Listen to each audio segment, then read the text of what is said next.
오늘도 당신 마음, 작가 윤창섭이 다채움으로 채워드립니다. 마음 치유소. 오늘 마음이 조금 힘들었나요? 자존감이 무너졌을 때, 아무에게도 말하지 못했을 때, 우리는 혼자가 아닙니다. 이곳은 마음을 다독이는 공간입니다.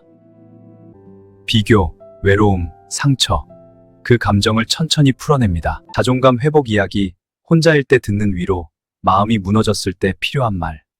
마음 치유소, 오늘도 당신 곁에 있습니다. 내면의 소리에 귀 기울여 조심스럽게 마음을 열어 가슴 깊이 스며드는 평화 잔잔한 치술의 노래가 나를 감싸 안아주네. 따스한 위로 속에 따스한 위로 속에. 어서 오세요. 여기 조용한 창가 자리에 편하게 앉으시죠. 제가 따뜻한 차 한 잔 내려드릴게요. 마음 편히 기대 앉으셔도 좋습니다. 네, 오늘 날씨가 제법 쌀쌀한데 여기까지 오시느라 정말 고생 많으셨습니다. 차 향기가 참 좋네요. 혹시 오늘 하루 괜히 누군가의 눈빛이 막 신경 쓰이셨나요? 내가 무심코 던진 말이 이상하지는 않았을까? 어젯밤 혼자 누워 이불을 킥하며 그 장면을 다시 떠올려 보신 적 있으신가요? 저도 그런 적 되게 많거든요. 자려고 누우면 낮에 했던 그 사소한 말실수가 엄청 크게 느껴져서 괴로워지곤 하죠. 우리 청취자님도 아마 고개를 끄덕이고 계실 것 같네요. 맞아요. 그래서 오늘 아주 잘 찾아오셨습니다. 오늘의 심층 탐구 주제는 바로 남의 시선이 무서울 때 나를 지키고 자존감을 회복하는 방법입니다. 네, 아주 중요한 주제죠. 특히 평생을 남들 배려하느라 애쓰신 우리 시니어 청취자님들께는 꼭 필요한 이야기입니다. 단순히 그 남의 시선 신경 쓰지 마세요. 그냥 무시하세요. 같은 뻔하고 공허한 조언을 하려는 게 절대 아니고요. 오늘은 윤창섭 작가가 제시한 내용을 검토하면서 진행하겠습니다. 네, 무작정 무시하라는 말은 사실 아무런 위로도 해결책도 되지 않거든요. 마음에 그렇게 무자르듯 잘리는 게 아니잖아요. 그렇죠. 그래서 왜 우리가 유독 타인의 눈빛에 그토록 얽매이게 되는지 그 마음 깊은 곳의 심리적 근원을 천천히 파헤쳐 볼 거고요. 일상에서 무리 없이 실천할 수 있는 구체적인 3단계 치유 과정을 통해서 청취자님이 스스로의 가장 든든한 편이 되어주는 방법을 함께 찾아보는 것이 오늘 저희의 미션입니다. 이 여정은 특히 오랜 세월 동안 타인을 먼저 배려하고 가족과 주변 사람들을 챙기느라 정작 자기 자신의 마음은 세심하게 돌보지 못하셨던 분들께 아주 깊숙이 가닿는 이야기가 될 겁니다. 자, 이 상황을 한번 차근차근 풀어볼까요? 윤창섭 작가의 글을 보면 우리가 일상생활 속에서 얼마나 자주 그리고 얼마나 깊게 남의 시선을 의식하며 살아가는지 아주 생생하게 묘사되어 있습니다. 네, 아주 사소한 일상에서부터 시작되죠. 숨 쉬는 것처럼 자연스럽게요. 맞아요. 예를 들어서 그 동네 모임 자리에서 분위기를 좀 띄워보려고 가볍게 농담을 건넸는데 갑자기 사람들 반응이 없어서 분위기가 쌓여지는 것 같을 때 그 찌릿한 민망함 다들 아시잖아요. 그럴 때는 진짜 쥐구멍에라도 숨고 싶어지죠. 등에서 막 식은땀이 나고요. 네네. 혹은 요즘 우리 시니어분들 많이 하시는 카카오톡 프로필 사진이나 밴드에 손주 자랑하는 사진 올릴 때도 그래요. 예쁜 꽃 사진 올릴 때조차 이걸 보고 사람들이 뭐라고 생각할까? 나이 들어서 너무 주책맞아 보이진 않을까 고민하다가 결국 올렸던 글을 허겁지겁 지워버리는 경험 아마 한 번쯤은 있으실 겁니다. 여기서 정말 흥미로운 점은요. 타인의 시선이라는 것은 사실 눈에 보이는 뚜렷한 실체가 없다는 겁니다. 손으로 만질 수도 없고 무게를 달아볼 수도 없죠. 그렇죠. 누가 나를 진짜로 감시하고 있는 것도 아닌데 말이에요. 맞습니다. 하지만 우리 마음속에서는 아주 무겁고 선명한 투명 감옥으로 작동합니다. 나는 지금 괜찮게 행동하고 있는 걸까? 라는 자연스러운 자기성찰이 어느 순간 저 사람들이 나를 이상하게 보지 않을까? 하는 과도한 두려움으로 변질되어 버리는 겁니다. 성찰이 두려움으로 변질된다. 이 표현이 참 아프게 와닿네요. 그래서 결국 내 생각대로 시원하게 말을 하지 못하고 자꾸만 행동 반경을 줄이게 되는 거군요. 그렇죠. 뭔가 새로운 취미를 배워보려는 작은 도전조차 이 나이에 무슨 이라는 남들의 가상의 목소리 때문에 움츠려들고 포기하게 만듭니다. 결국 내 삶의 주도권을 남의 눈치에 넘겨버리는 셈이죠. 맞아요. 혹시라도 무리해서 튀면 이상하게 보일까봐, 작은 실수라도 하면 웃음거리가 될까봐 자꾸 나를 방어하고 숨기게 되잖아요. 그런데 전문가님, 솔직히 말해서 현실적으로 사람들이 서로를 평가하고 판단하는 건 어느 정도 사실이잖아요. 네. 인간 사회에서 완전히 타인의 평가를 벗어나는 건 불가능하죠. 이론적으로는 남들 시선 신경 쓰지 말라고 하지만 막상 누군가 나를 뚫어지게 쳐다보거나 수군거리는 것 같은 느낌이 들 때는 그 시선이 너무나 폭력적이고 진짜처럼 다가옵니다. 정말로 사람들이 내 말 한마디, 행동 하나하나를 다 기억하고 그렇게 철저하게 평가하고 있는 걸까요? 그 부분에 대해서 심리학에서 아주 재밌는 개념이 하나 있습니다. 우리 시니어 청취자님들도 쉽게 이해하실 수 있는 스포트라이트 효과라는 건데요. 아주 직관적인 비유를 들어 천천히 설명해 보겠습니다. 아, 무대 조명할 때 그 스포트라이트 말씀이시죠? 네, 맞습니다. 지금 아주 캄캄한 연극 무대 위에 청취자님 혼자 서 있다고 한번 상상해 보세요. 그리고 천장에서 아주 밝고 강렬한 스포트라이트 조명이 오직 당신 한 사람만을 집중적으로 비추고 있습니다. 상상만 해도 너무 긴장되는데요. 눈이 부시고 사람들은 다 저만 쳐다보고 있을 것 같고요. 그렇죠. 그래서 저 어두운 관객석에 앉은 수백 명의 사람들이 나의 작은 손짓 하나, 미세하게 떨리는 목소리, 심지어 표정의 변화까지 전부 숨지기고 지켜보고 있다고 느끼는 거죠. 이게 바로 우리가 일상에서 남의 시선을 느낄 때의 심리 상태입니다. 그 무대 비유를 들으니까 왜 우리가 일상에서 그토록 작은 실수 하나에도 숨이 턱턱 막히고 땀이 나는지 확 와닿네요. 무대 위에서 나 혼자만 환하게 조명을 받고 있다고 생각하면 내가 뱉은 말실수 하나가 마치 확성기를 파고 온 동네에 울려 퍼지는 것처럼 거대하게 느껴질 수밖에 없겠죠. 하지만 현실이라는 극장에 불을 환하게 켜서 진실을 확인해보면 상황은 전혀 다릅니다. 관객석에 앉아 나를 날카롭게 쳐다보고 평가하고 있다고 생각했던 그 수많은 사람들조차 사실은 각자 자기 인생이라는 무대 위에서 내가 내 대사를 까먹으면 어쩌지, 오늘 내 옷차림이 이상해서 사람들이 흉보지는 않을까 하며 전전긍긍하고 있는 또 다른 불안한 배우들일 뿐입니다. 아, 다들 나를 쳐다보는 관객이 아니라 각자 자기 무대에서 땀을 흘리고 있는 배우들이었다는 거군요. 맞습니다. 사람들은 생각보다 타인에게 깊은 관심이 없습니다. 모두가 각자의 삶이라는 무대 위에서 자기 연기를 해내느라 너무나 바쁘고 피곤하거든요. 다들 자기 코가 석자라서 남을 치밀하게 신경 쓸 겨를이 없다는 그 말씀이 참 큰 위안이 되기는 하는데요. 그래도 여전히 풀리지 않는 의문이 하나 남습니다. 어떤 의문이실까요? 편하게 다 말씀해 보세요. 머리로는 그래, 사람들은 나한테 그렇게 큰 관심이 없다, 다 자기 살기 바쁘다는 걸 분명히 알겠거든요.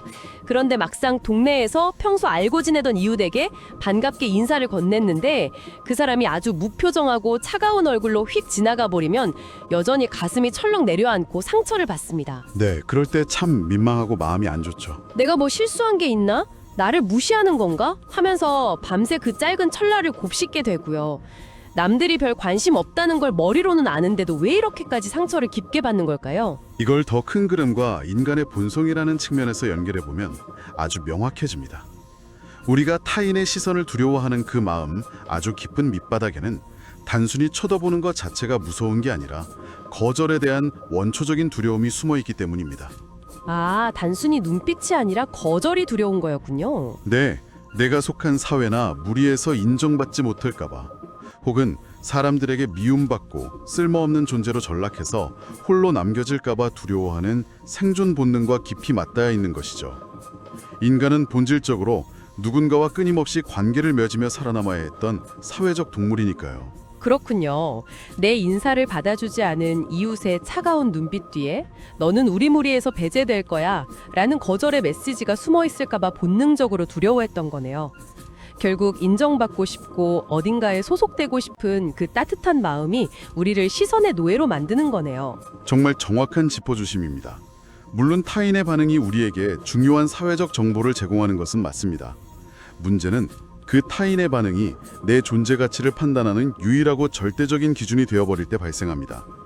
윤창섭 작가가 이 부분에서 아주 날카롭고 통찰력 있는 비유를 하나 제시하는데요. 여기서부터가 정말 재미있어지는데요. 어떤 비유인가요? 바로 타인의 눈을 거울로 삼는 행위입니다.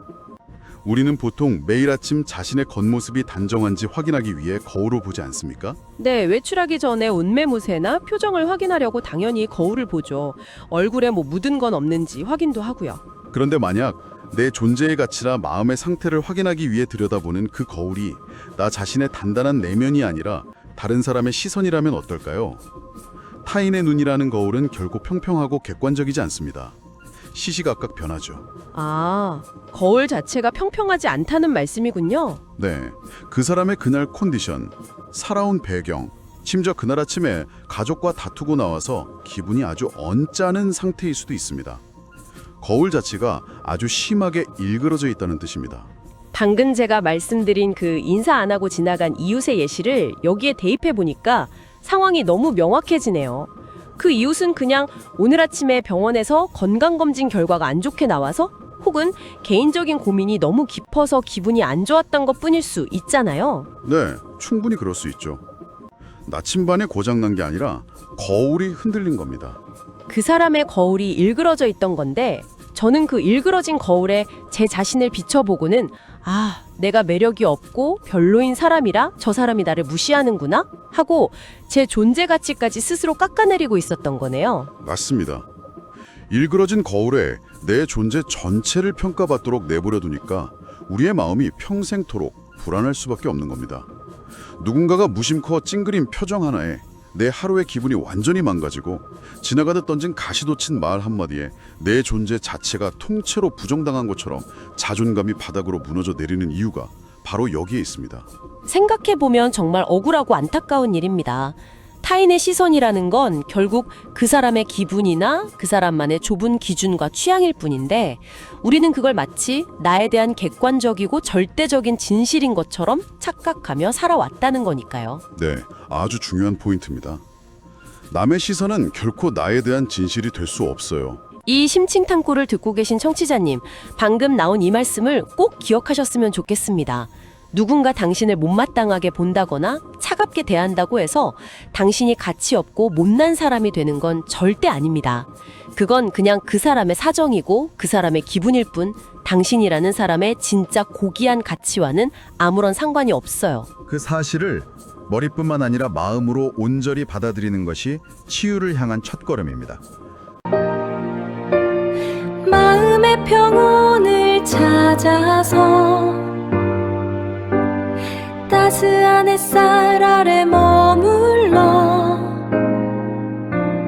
모든 것이 괜찮아지는 이 순간 깊은 평화가 나를 감싸네.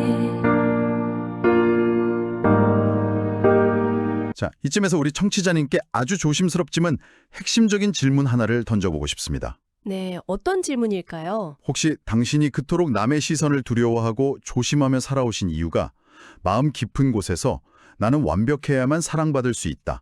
조금이라도 흠이 보이고 서툴면 사람들에게 짐이 되고 결국 버려질지도 모른다고 굳게 믿고 계시기 때문은 아닐까요? 아, 완벽주의와 연결되는 지점이군요. 우리 시니어 세대 청취자님들의 사연을 들어보면 평생 남들에게 패기치기 싫어서 혹은 시댁이나 직장에서 싫은 소리 듣지 않으려고 자기 감정은 다 억누르고 발소리조차 죽여가며 조심조심 살아오신 분들이 정말 많습니다. 네, 참 가슴 아픈 일이죠. 그렇게 참고 견디는 게 미덕이라고 배워오셨으니까요. 그런데 전문가님, 인간관계에서 갈등을 만들지 않고 평화를 유지하기 위해 매사에 완벽을 기하고 남에게 피해를 주지 않으려 노력하는 건 사회를 살아가는 어른으로서 성숙하고 당연한 태도 아닌가요? 이게 왜 자존감을 갉아먹는 독이 되는 걸까요? 타인을 배려하고 피해를 주지 않으려는 이타적인 마음 자체는 너무나 훌륭한 미덕입니다. 하지만 완벽해야만 내가 인정받을 자격이 생긴다는 무의식적인 강박은 결국 스스로의 목을 조르게 됩니다. 냉정하게 현실의 법칙을 돌아보시죠. 이 세상에 결점 하나 없이 1분 1초를 완벽하게 살아가는 사람이 과연 존재할까요? 사실 완벽한 사람은 아무도 없죠. 저만 해도 매일 깜빡깜빡하고 실수투성이인걸요. 윤 작가의 글을 보면 이 완벽주의의 모순을 아주 따뜻하고 날카롭게 꼬집어주는 대목이 나옵니다. 지금 당장 당신이 진심으로 사랑하고 아끼는 사람들을 머릿속으로 떠올려 보십시오. 40년 지기 오랜 친구도 좋고 눈에 넣어도 아프지 않은 손주들이나 자녀들도 좋습니다. 당신은 그들이 단 한 번의 실수도 없이 완벽하기 때문에 사랑하시나요? 아니죠. 오히려 완전히 반대입니다. 오랜 친구가 지갑을 깜빡 두고 와서 밥값을 대신 내줘야 할 게나 어린 손주가 뭔가 엉뚱한 말실수를 하고 넘어질 땐 말뜩 쩔쩔매는 모습을 볼 때 우리는 아유 저 사람도 참 빈틈이 있네, 귀엽다 하면서 인간미를 느끼고 오히려 더 챙겨주고 싶어지잖아요.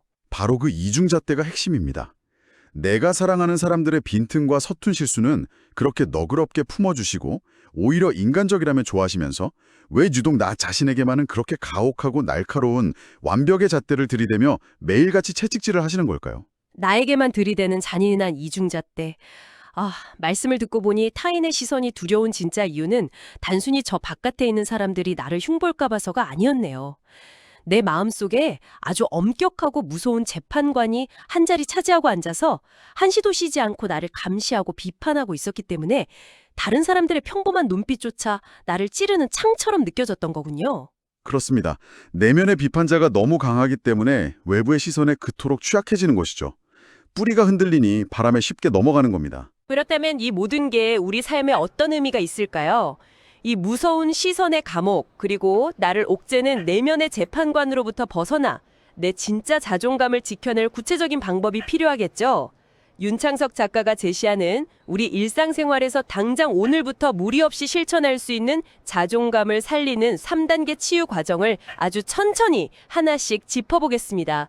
전문가님, 어떻게 시작하면 좋을까요? 일상에서 실천할 수 있는 1단계는 바로 질문 방향 바꾸기입니다. 우리는 무슨 행동을 하던 늘 저 사람이 나를 어떻게 볼까라고 외부를 향해 묻는데 너무나 익숙해져 있습니다.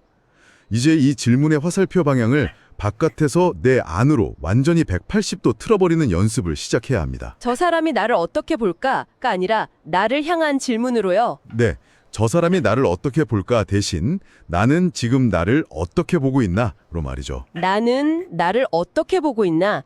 외출할 때 옷 하나를 고르는 평범한 일상을 예로 들어볼게요.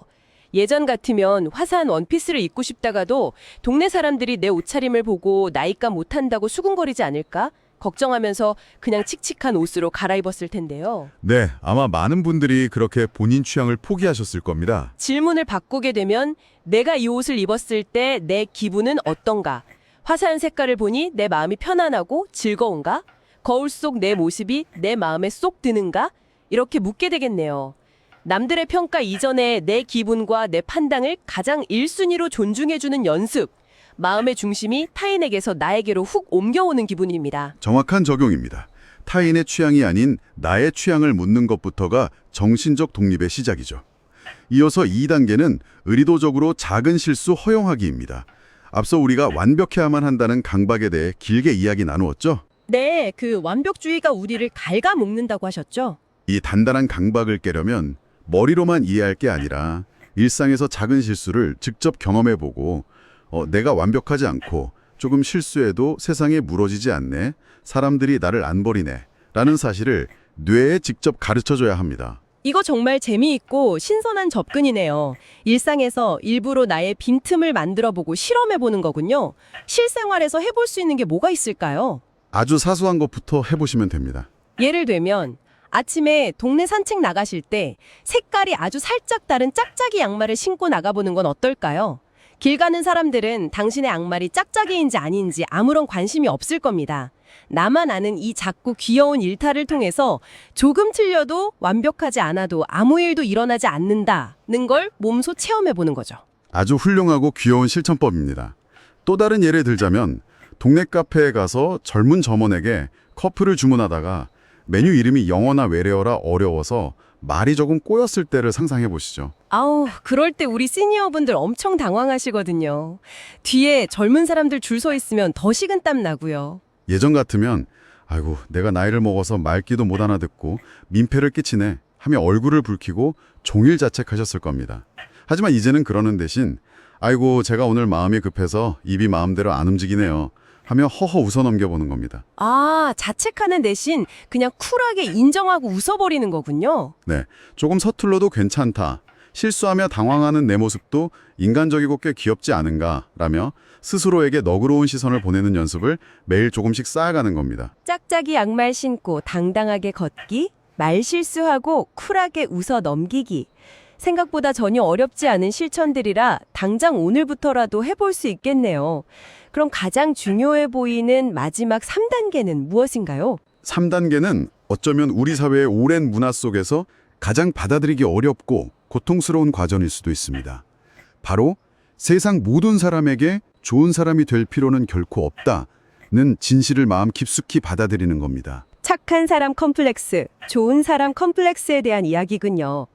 사실 우리 한국 사회, 특히 우리 시니어 세대 청취자님들은 어릴 때부터 모난돌이 정 맞는다, 둥글둥글하게 살아라, 어디 가서든 남들한테 밉보이지 말고 좋은 사람으로 살아라, 이런 가르침을 뼛속 깊이 새기고 살아오셨잖아요. 네, 그게 미덕이고 올바른 삶의 태도라고 굳게 믿고 살아오셨죠.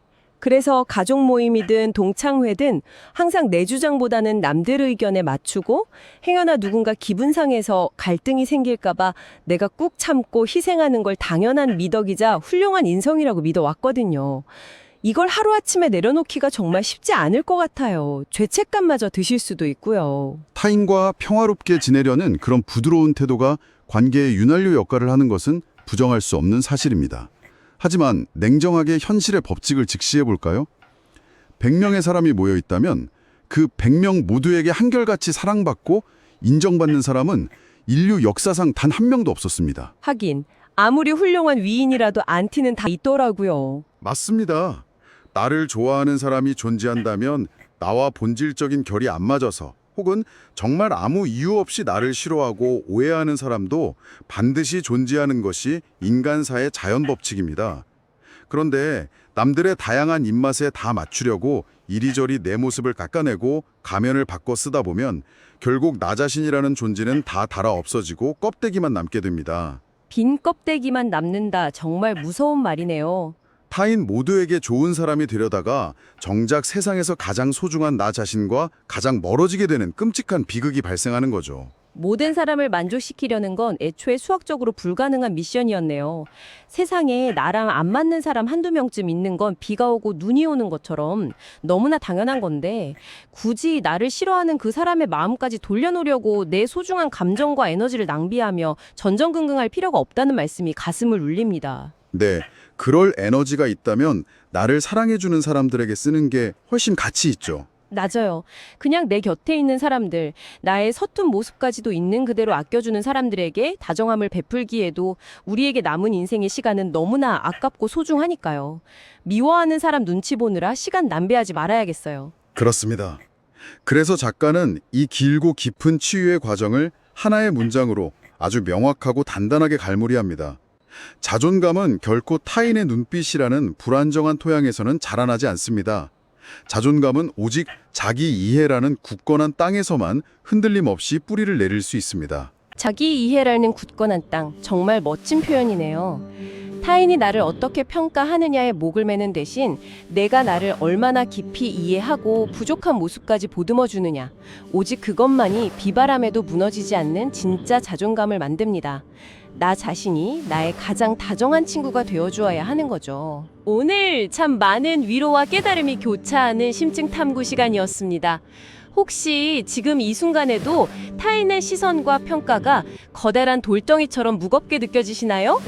그렇다면 그건 결코 당신이 남들보다 능력이 부족하거나 유별나게 소심해서가 아닙니다. 네, 자책하실 필요가 전혀 없어요. 그저 당신이 그만큼 타인과의 관계를 소중하게 여기고 다른 사람에게 상처 주고 싶지 않은 무척이나 다정하고 따뜻한 마음결을 가졌기 때문이라는 작가의 위로를 꼭 전해드리고 싶습니다. 하지만 마음 착한 청취자님, 이제는 그 남들의 평가라는 차가운 저울질에 당신의 고귀하고 반짝이는 존재 자체를 덩그러니 올려두지는 마셨으면 좋겠습니다. 맞습니다. 선생님의 가치는 남들이 매기는 점수에 있지 않아요? 당신은 누군가가 당신 참 괜찮은 사람이네요 라고 칭찬해주고 인정해주기 한참 이전부터 태어난 그 순간부터 이미 우주에서 유일무이하고 그 자체로 충분히 사랑받을 가치가 있는 사람입니다. 무언가를 더 완벽하게 해내야만 존재할 자격이 생기는 게 아니라는 걸 꼭 기억해 주세요. 오늘은 다른 사람 눈치 조금 덜 보고 작은 실수에도 너그럽게 웃어넘기며 오직 나만의 가장 든든하고 따뜻한 편이 되어주는 그런 하루를 보내시길 진심으로 바라며 저는 여기서 먼저 인사드리겠습니다. 끝까지 함께 해주셔서 고맙습니다.